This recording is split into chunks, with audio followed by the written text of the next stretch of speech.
Has Roman Reigns cemented himself on the wrestling Mount Rushmore? Hey, what's going on, guys? Kevin Zwicker from Fast and coming at you. And if you follow this channel from the beginning, you've noticed that I've tried to keep my videos pretty topical. If you are into the AEW stuff, I'll be having wall-to-wall coverage of AEW All In. I'll be having a prediction show later on this week. I'll be having a post show as soon as the show is over, and I'll be covering stuff that's going to happen in between then.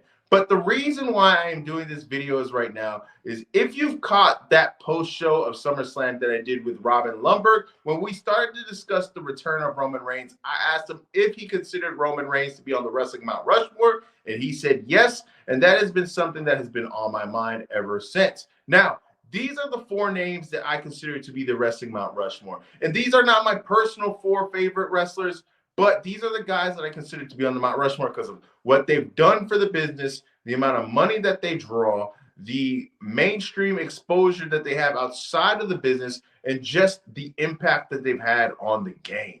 And these four names are Hulk Hogan, Steve Austin, Ric Flair, and The Rock. Like I said, these aren't my personal four favorite wrestlers. But if I'm going by that criteria that I just stated, Roman Reigns has a legitimate case to be included on there. He has been involved in what is going to be one of the greatest wrestling storylines of all time in the Bloodline. He has been the face of the company in WWE's most financially successful era, and he's also had classic matches with Cody Rhodes at WrestleMania. He has that SummerSlam match with Brock Lesnar where he had that tractor come into the ring. He also had a match that I consider to be very underratedly good that doesn't get talked about a lot, is that Saudi Arabia match with Logan Paul. So he has the in-ring quality, he has the star power, and he's also going to have the mainstream attention pretty soon. He was already involved in that Fast and Furious spinoff movie, Hobbs and Shaw with The Rock.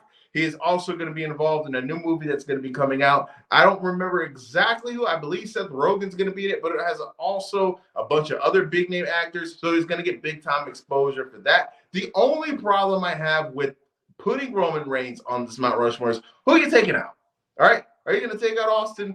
I don't think so. Are you going to take out Hulk Hogan? Whether you personally like the guy or not, you got to sit there and give him his props of what he's done to the business. Are you going to take out his cousin, The Rock? That is extremely hard to do as well. Are you going to take out Ric Flair? Now, Ric Flair is, if you're going to attempt to try to take somebody off, I would say Ric Flair has the easiest case to take off. But even then, what he has become a mainstream icon, I think he's more famous now in his 70s than he probably was in his prime. And also what he's done in the ring, his classic matches with Ricky Steamboat and Sting and Dusty Rhodes, and also the amount of money that he drew in the South. It's extremely hard for me to take any of these guys off and replace Roman Reigns. But what do you guys think? Is Roman Reigns on the wrestling Mount Rushmore? If you had to take out any of these guys that I mentioned, who would you replace Roman with? Let me know in the comment section. Remember to like and subscribe. I'm Kevin Zwicker. I'm